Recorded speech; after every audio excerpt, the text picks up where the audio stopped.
Ce n'est pas une insulte que je fais aux étudiants, mais force est de constater que depuis plusieurs années maintenant, le bagage culturel des étudiants qui nous arrivent est un bagage qui est, allez, on va dire, à trous.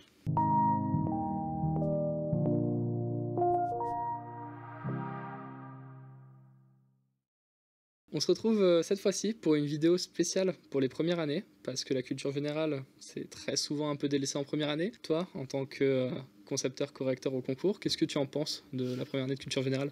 Bon, alors tu l'as dit, hein, très souvent, la première année de culture générale, les 6 heures, sont un peu délaissées par les étudiants au profit d'autres disciplines sur lesquelles ils ont comment dire, du retard à combler, et donc vont faire beaucoup de mathématiques, des langues, voilà, ce genre de choses.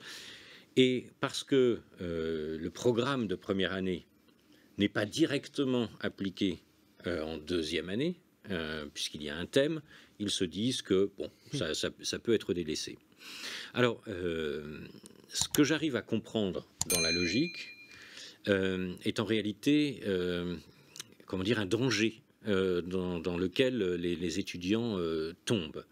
Tout simplement d'abord parce que la première année est l'occasion d'apprendre à réfléchir, mais à réfléchir véritablement sur les bases d'une culture.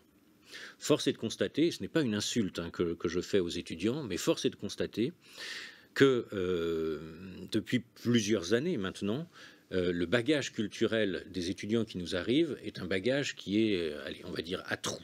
Voilà, à trous, qu'il manque beaucoup de choses et que surtout, ils peuvent avoir des connaissances ponctuelles sans qu'il y ait un lien qui soit fait entre ces différentes connaissances.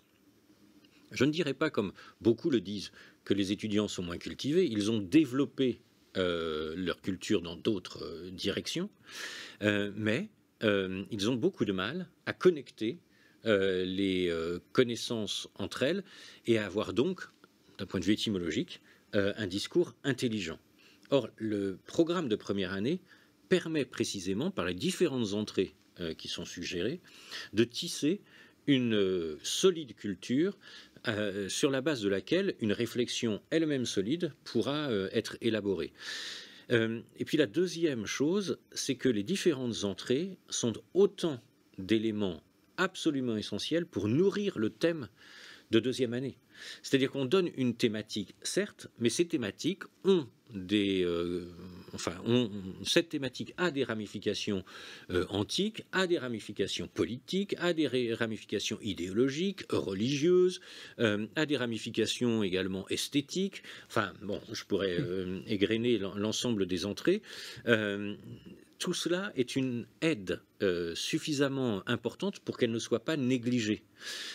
Alors bien sûr, la méthode de travail sera complètement différente en première et deuxième année, tout simplement parce que sur les dissertations, en général, comme il n'y a pas un thème qui est creusé sur toute l'année, on a des dissertations qui ont un rapport avec la thématique que l'on est en train de traiter, ou avec des œuvres qui doivent être lues, enfin tout ça.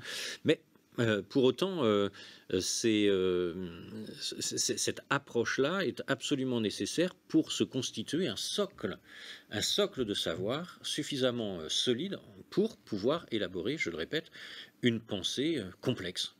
Une pensée complexe déjà pour, comme tu le dis, pour la deuxième année, puisque évidemment les thèmes qui sont proposés chaque année sont en lien étroit aussi avec le programme de première année et en découlent très très très fréquemment. Et deuxièmement aussi pour les oraux spécifiques de certaines écoles, on pense notamment aux oraux d'HEC de culture générale ou même du triptyque, ou même des oraux d'Audencia avec l'entretien de culture générale qui précède l'entretien de personnalité. Donc c'est vrai que ce sont tout de même des moments très importants aussi pour forger sa culture. Et on voit d'ailleurs, je ne sais pas si tu le constates aussi, mais souvent sur des cols ou sur des entretiens de CSH, des grandes difficultés à penser indépendamment du thème de deuxième année. Absolument. Souvent, le thème revient sur le devant de la scène. Et quand le thème ne suffit pas, alors on va aller piocher soit en ESH, soit en HGG.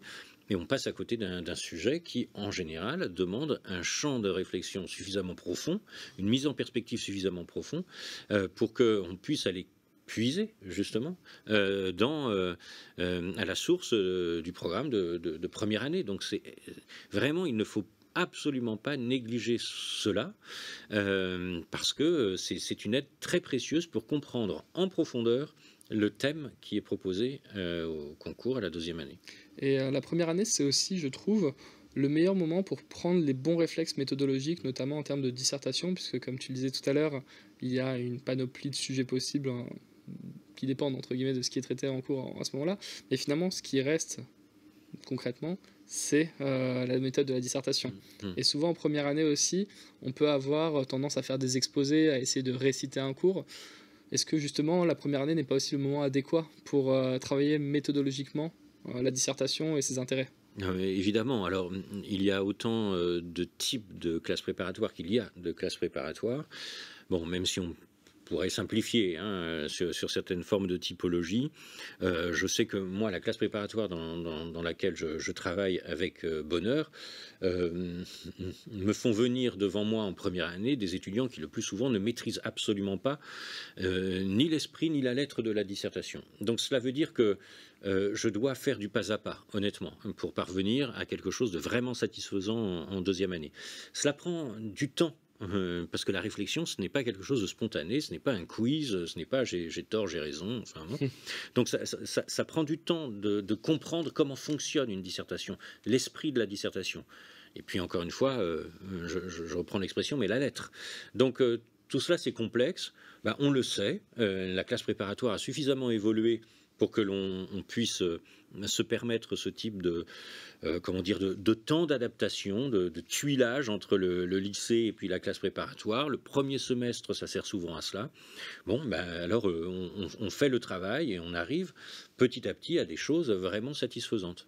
Ça ne m'étonne pas. Et pour ce qui est des étudiants qu'on peut suivre entre ECG et ECT, on entend souvent que la première année diffère en termes de culture générale, suivant si l'on est ECG ou ECT. Est-ce que tu es d'accord avec cette idée ou pas? Alors, à dire vrai, j'ai peur de ne pas bien saisir la question que tu es en train de me poser. Et finalement, les attentes méthodologiques en ECT ne sont pas les mêmes qu'en ECG. Ben, je ne vois pas pourquoi.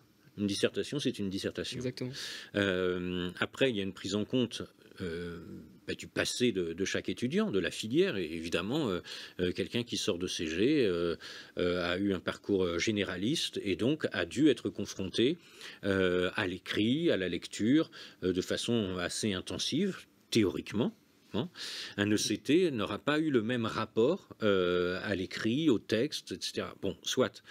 Mais cela ne veut absolument pas dire que pour autant on ne puisse pas exiger des uns et des autres les mêmes attendus. Donc faire une dissertation.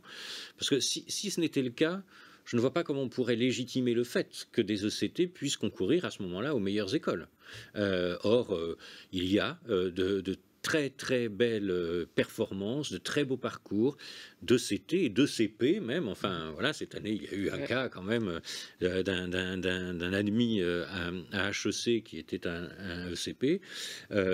Et il n'est pas moins intelligent, moins doué que les autres. Il a eu une autre formation, mais a dû se confronter à des épreuves qui étaient calibrées pour sa formation, mais qui avaient les mêmes exigences, ça veut dire réfléchir intelligemment sur un sujet, produire un texte intelligent et intelligible.